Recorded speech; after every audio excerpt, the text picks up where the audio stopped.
ना। हमारी सरकार है, बुलडोजर लाती है, आतंकवादियों पे कार्रवाई करती है, अपराधियों पे कार्रवाई करती है। आप अपना छाती पीटने लगते हैं, आप छाती पीटने। हाई कोर्ट होती थी। आज रामगोपाल मिश्रा के साथ जब अगर कुछ होता है तो ये लोग सिर्फ ये देखते हैं कि उसका नाखून उखाड़ा गया था कि नहीं उखाड़ा गया था, उसको गोली मारी गई थी कि नहीं मारी गई थी वहाँ युवा मोर्चा के साथ। लेकिन ये लोग एक बार नहीं कहते कि रामगोपाल मिश्रा होता है। कांधार विमान हाईजैक हुआ था, इन्हीं के मंत्री जी नोट और सब कुछ लेकर के छोड़ने गए थे आतंकवादी को कांधार में। अरे नहीं, पूरा मीडिया देखा था, आप ही के मंत्री जी गए थे पैसा वैसा लेके। जाफर शरीफ की बिटिया को जब छुड़ाया गया था, जब कश्मीर के एक नेता थे, तब इनको नहीं ध्यान होगा कि कितना पैसा दिया गया, कितने आतंकवादी छोड़े गए। आतंकवादियों ने मुस्लिम। सवाल सुन लीजिए, आप सुन लीजिए। मुझे दुख पहुंचता है जब मैं ऐसी घटनाएं देखता हूं और लोग डरे हुए हैं, सहमे हुए हैं, कोई खिलाफ बोलने को तैयार नहीं हो रहा है, डर रहा है, लोग डर रहे हैं, लोग डर रहे हैं भाई। बोल तो रहे हैं। अरे तो मुझे तो पता नहीं है ना कि किस मिनट मेरे घर पे बुलडोजर चल जाएगा। मतलब ये स्थिति अभी पुलिस। हमारी योगी आदित्यनाथ की सरकार जब से बनी तब से हमारा एक नारा सबसे ज्यादा प्रसिद्ध हुआ, अपराधी या तो जेल में या तो देश छोड़ के चले जाए और या तो फिर हम उनको वहां पहुंचा देंगे जहां उनको जाना है। ये सुनना बहुत जरूरी है। राम गोपाल मिश्रा पे लोगों ने ये अफवाह फैलाई कि उसके नाखून नोच लिए गए, उसका बाल नोच लिया गया, उसको सिर्फ गोलियां नहीं मारी गई, उसको दर्दनाक मौत दी गई। बहराइच पुलिस ने जो रिपोर्ट आखिरी में दी है, जो मेडिकल रिपोर्ट आई है, मीडिया के माध्यम से कहा गया 36 गोलियां मारी गई हैं, उसके नाखून नोचे गए, मीडिया में दिखाया गया है। और ये कह रहे हैं ये पुलिस की रिपोर्ट कर रहा है, मीडिया की रिपोर्ट कर रहा है। देश में जितनी भी सांप्रदायिक घटनाएं घटित हुई, चाहे वो जिस भी जाति और बिरादरी के मान हुई, क्या किसी बड़ा नेता का लड़का गया? क्यों? आखिर क्यों? क्योंकि यह लोग चाहते हैं कि किसी गरीब, किसी दलित, किसी मजबूर का बेटा मारा जाए ताकि यह गिद्ध की तरह राजनीति। आप उत्तर प्रदेश में कार्यवाहक डीजीपी से शासन चलवा रहे हो, आपके पास परमानेंट डीजीपी नहीं है। बहुत जरूरी है ये सुनना, और सबका और आपके सभी दर्शकों का ये सुनना बहुत जरूरी है। राम गोपाल मिश्रा पे लोगों ने ये अफवाह फैलाई कि उसके नाखून नोच लिए गए, उसका बाल नोच लिया गया, उसको सिर्फ गोलियां नहीं मारी गई, उसको दर्दनाक मौत दी गई। बहराइच पुलिस ने जो रिपोर्ट आखिरी में दी है, जो मेडिकल रिपोर्ट आई है, उसमें सिर्फ इस बात का जिक्र है कि उसकी मौत गोली लगने से ही हुई है। कितनी गोली लगने से? अभी कितनी गोली? बहराइच में कितनी गोली? बहराइच में बताइए। बिल्कुल सुनिए, बहराइच में आखिरी जो एफआईआर लिखा गया है उसमें देखिए किसको किसको दोषी बनाया गया। जब आप शायद अगर सुनिए, अगर आप इस सवाल को नहीं, मेरा सवाल, अगर आप इस सवाल से जाति व्यवस्था पे प्रश्न उठाना चाहते हैं तो आपको वो आखिरी एफआईआर। मैं सबसे पहले तो ये दुख होता है कि आप सभी लोग पार्टी की राजनीति करते करते उसकी गुलामी के इतना पक्षधर हो गए हैं कि आपको न्याय नहीं दिख पा रहा है, न्याय नहीं दिख पा रहा है। आपको गोपाल मिश्रा में एक सवाल नहीं, मैं आपको हिंदू नहीं, क्यों ब्राह्मण दिखेगा नहीं, उसमें एक सवाल नहीं दिखेगी। एक सवाल बस एक सवाल मीडिया के माध्यम से कहा गया 36 गोलियां मारी गई हैं, उसके नाखून नोचे गए, मीडिया में दिखाया गया है। और ये कह रहे हैं ये पुलिस की रिपोर्ट कर रहा है, मीडिया की रिपोर्ट कर रहा है। आप एक सवाल जल्दी। देश में जितनी भी सांप्रदायिक घटनाएं घटित हुई, चाहे वो जिस भी जाति और बिरादरी के मान हुई, क्या किसी बड़ा नेता का लड़का गया? क्यों? आखिर क्यों? क्योंकि यह लोग चाहते हैं कि किसी गरीब, किसी दलित, किसी मजबूर का बेटा मारा जाए ताकि यह गिद्ध की तरह राजनीति। सांप्रदायिक हिंसा का पक्ष लेते थे। गुजरात में लगातार हिंसा होती थी, गुजरात में, हरियाणा में हिंसा होती थी, पंजाब में हिंसा होती थी, किसी हिंसा को रोक नहीं पाए। आसाम चल रहा है, पश्चिम बंगाल चल रहा है, हर जगह चल रहा है, कहीं नहीं रोक पाए। जब भारत में नरेंद्र मोदी की सत्ता आती है तो लॉ एंड ऑर्डर को मेंटेन करने के लिए एक सख्त प्रशासनिक ये जनता जानना चाहती है, ये कटेंगे, सुनिए, बटेंगे तो कटेंगे, इसका मतलब क्या? इसका सबसे बड़ा मतलब ये है, मैंने आपको स्पष्ट कहा कि ये तो चाहते हैं इनका मुस्लिम यादव समीकरण 20% फिक्स रहे, लेकिन ये चाहते हैं कि हम दलित में बटे रहें, हम अगड़ा में बटे रहें, हम पिछड़ा में बटे रहें, हम यादव रहें, हम पंडित जी रहें, हम बाबू साहब रहें, हम कुर्मी रहें, कोहार रहें, मौर्य रहें, कुशवाहा रहें। ये इनकी मंशा है। ये जातिगत जनगणना जब कराते हैं तो हिंदुओं की जातिगत जनगणना कराते हैं। मैं इनके नेताओं से पूछना चाहता हूँ, क्या मुसलमानों में जातियां नहीं है?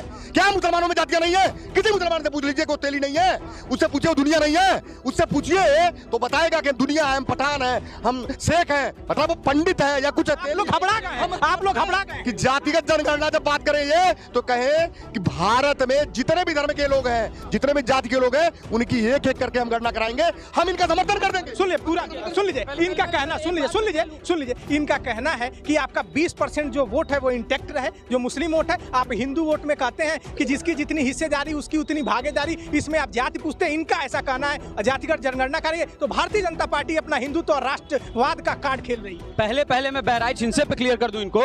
वहां के विधायक ने एफआईआर कराई है, किसके नाम पे कराई है? वहां के युवा मोर्चा के नगर अध्यक्ष के नाम पे कराई है। युवा मोर्चा कांग्रेस का संगठन है।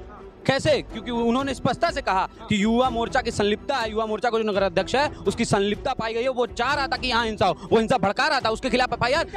मुसलमानों का जाति, आप सुनिए, आप पहले मेरी बात सुनिए। आप जो बात और इन्हें सुनिए, आप सुनिए आप और आप ये जो कह रहे हैं कि राम गोपाल मिश्रा के पक्ष में कांग्रेस नहीं खड़ी हुई, आप मेरा इंटरव्यू निकाल के देखिए। यहीं गोरखपुर के जीटीए टावर पे मेरा इंटरव्यू, मैंने कहा था हिंसा पूर्ण रूप से हम उसके खिलाफ हैं, हिंसा नहीं होनी चाहिए। उस व्यक्ति को गोली मारने, उसने कितना भी गलत किया, अगर वो झंडा निकाला ही तो उसको जनगणना पे बताइए। हिंदुओं को बांटना चाहते हैं, मुसलमानों का एक मुक्त वोट लेना चाहते हैं। कौन रोका? कास्ट सेंसस रोका कौन है? कौन नहीं कर रहा? किसकी सरकार है? करे ना, कौन रोक रहा है भाई? आप करिए ना। हमारी सरकार है, बुलडोजर लाती है, आतंकवादियों पे कार्रवाई करती है, अपराधियों पे कार्रवाई करती है। आप अपना छाती पीटने लगते हैं। आप छाती पीटने, हाईकोर्ट ने फटकार नहीं लगाई है। कांग्रेस यह भूल जाती है कि इन्हीं की सरकार थी और कश्मीर जैसे जगह पे उसको जो वहाँ आतंकवादी पाए जाते उनको साहब बनाया जाता, उनको भारत रत्न दिया जाता, तब इनका कांग्रेस सरकार को कोई दिक्कत नहीं होती थी। आज राम गोपाल मिश्रा के साथ जब अगर कुछ होता है तो ये लोग सिर्फ ये देखते हैं कि उसका नाखून उखाड़ा गया था कि नहीं उखाड़ा गया था, उसको गोली मारी गई थी कि नहीं मारी गई थी वहाँ युवा मोर्चा के साथ। लेकिन ये लोग एक बार नहीं कहते कि राम गोपाल मिश्रा के साथ गलत हुआ था। सुनिए, मैं स्पष्ट रूप से एक बात आपको पुनः बता रहा हूं कि हमारी जो राजनीति है, जो हम कह रहे हैं, हमारा वो विकास का पैरामीटर है। हम कभी भी यह नहीं चाहते कि भारत जहां विविधताओं का देश है, जिस भारत में मणिपुर भी है, जिस भारत में आसाम भी है, जिस भारत में केरला है, त्रिवेंद्रम है, जिस भारत में मध्य प्रदेश है, जिस भारत में उत्तर प्रदेश है, जिस भारत में बिहार है, जिस भारत में झारखंड है, हम कभी नहीं चाहते कि हम उनको इस वे में बांटें कि तुम झारखंड वाले और तुम वो। हमने क्या कहा? जाति जनगणना सेंसस की बात हुई, इन्होंने कहा मुसलमानों की आप जाति जनगणना करा लो। अरे यार, आप पूरी देश की कराओ। 2011 का आखिरी सेंसस किसने रोका? काउंटर एफिडेविट लगा के सुप्रीम कोर्ट ने, भारतीय जनता पार्टी ने रोका। आप पहले 2011 का डाटा तो रिलीज कर दो सर। आप हमारी बात समझिए। अगर आप कास्ट सेंसस कराते हो तो आप हर वर्ग का कराओ। अभी उस बच्चे बात का पूर्णतः समर्थन कर रहा हूं। अभी उस बच्चे ने बोला वो हिंदू मुस्लिम और कांग्रेस के जमाने में होता है। कांधार विमान हाईजैक हुआ था तो इन्हीं के मंत्री जी नोट और सब कुछ लेकर के छोड़ने गए थे आतंकवादी को कांधार में। अरे नहीं, पूरा मीडिया देखा था। आप ही के मंत्री जी गए थे, पैसा वैसा लेकर के जाके पहुंचा करके आए थे, और आप हमको दोष दे रहे हैं। जाते हो पहुंचाते हैं आप आतंकवादियों को बाहर और दोष दे रहे हो कांग्रेस को। कांग्रेस ने उसको भारत रत्न दिया जाता था इसी भारत में। आप भूल छुड़ाया गया था सीके जाफर शरीफ की बिटिया को जब छुड़ाया गया था, जब कश्मीर के एक नेता थे, तब इनको नहीं ध्यान होगा कि कितना पैसा दिया गया, कितने आतंकवादी छोड़े गए। आतंकवादियों ने मुस्लिम सवाल सुन लीजिए, आप सुन लीजिए। आप कहते थे मुस्लिम आपने विकास किया, सुन लीजिए, बर्दाश्त कर लेते। इन्होंने आतंकवादियों का तुष्टीकरण किया है, आतंकवादियों को। सवाल सुनिए, सवाल सुनिए।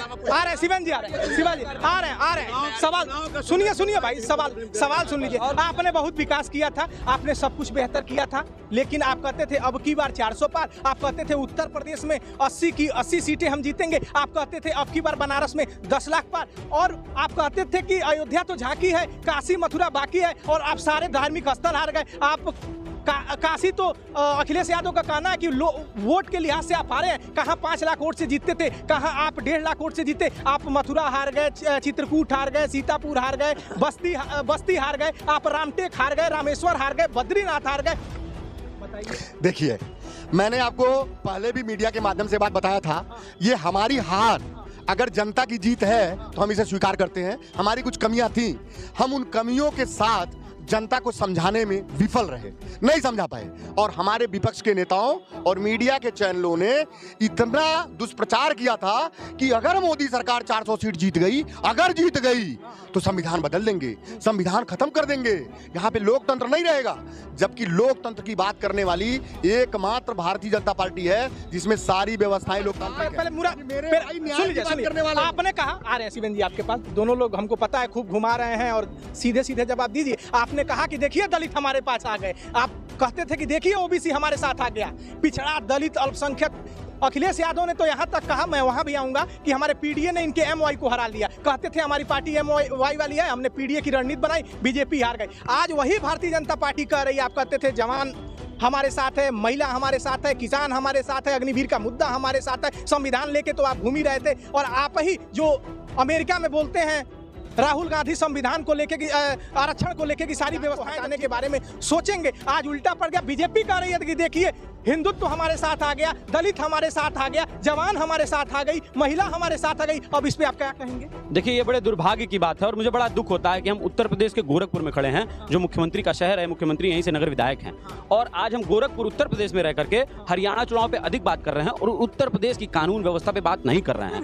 नहीं, उस पर आएंगे नहीं, उस पर आना, जवाब दे दीजिए। नहीं, उस पर आना बड़ा आवश्यक है। मैं आपका ध्यान उस ओर केंद्रित करना चाहता हूँ। मैं आहत हूँ, मैं उत्तर प्रदेश की कानून व्यवस्था को लेकर के आहत हूँ। मुझे दुख पहुंचता है जब मैं ऐसी घटनाएं देखता हूं और लोग डरे हुए हैं, सहमे हुए हैं, कोई खिलाफ बोलने को तैयार नहीं हो रहा है, डर रहा है, लोग डर रहे हैं, लोग डर रहे हैं भाई। बोल तो रहे हैं। अरे तो मुझे तो पता नहीं है ना कि किस मिनट मेरे घर पे बुलडोजर चल जाएगा।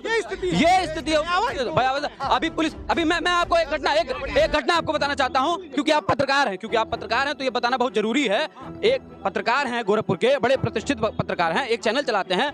कल वो जो है लौट रहे थे इंदिराबाल नौका बिहार की तरफ से, तो रेहड़ी पटरी वालों को हटाया जा रहा था। आप जानते हैं प्रशासन टाइट करने पे सबसे पहले उन्हीं को ऊपर डंडा चलता है, उन्हीं को हटा देंगे तो आतंकवादी भाग जाएंगे और कानून व्यवस्था मजबूत हो जाएगी। वो अपने एक साथी से बात कर रहे थे कि बेचारी ये सब कहाँ जाएं। सामान्य कोई बात करता है, किसी से कुछ भी बात कर सकता है। उनको पुलिस एसओ ने कहा कि बहुत बोलते हो तुमको थाने में बंद कर दूंगा। और जब उन्होंने हाथ पकड़ लिया, बोलने की स्वतंत्रता नहीं, एक सिपाही ने उनका हाथ पकड़ लिया। जब उन्होंने कहा मैं पत्रकार हूँ साहब, तब छोड़ा गया उनको। अब बताइए। अरे भैया सुन लीजिए, आप कह रहे हैं कि लॉ एंड ऑर्डर आपका इतना बढ़िया है कि महिलाएं रात में भी घूम रही हैं, इतनी बढ़िया हमने सुरक्षा व्यवस्था दी है कि अपराधी या तो सुन लीजिए, अपराधी या तो यूपी छोड़ के चले गए, या तो फिर वही तो बोल रहा हूँ कि हमारी योगी आदित्यनाथ की सरकार जब से बनी तब से हमारा एक नारा सबसे ज्यादा प्रसिद्ध हुआ, अपराधी या तो जेल में, या तो देश छोड़ के चले जाए, और या तो फिर हम उनको वहां पहुंचा देंगे जहां उनको जाना है। स्पष्ट निर्देश था।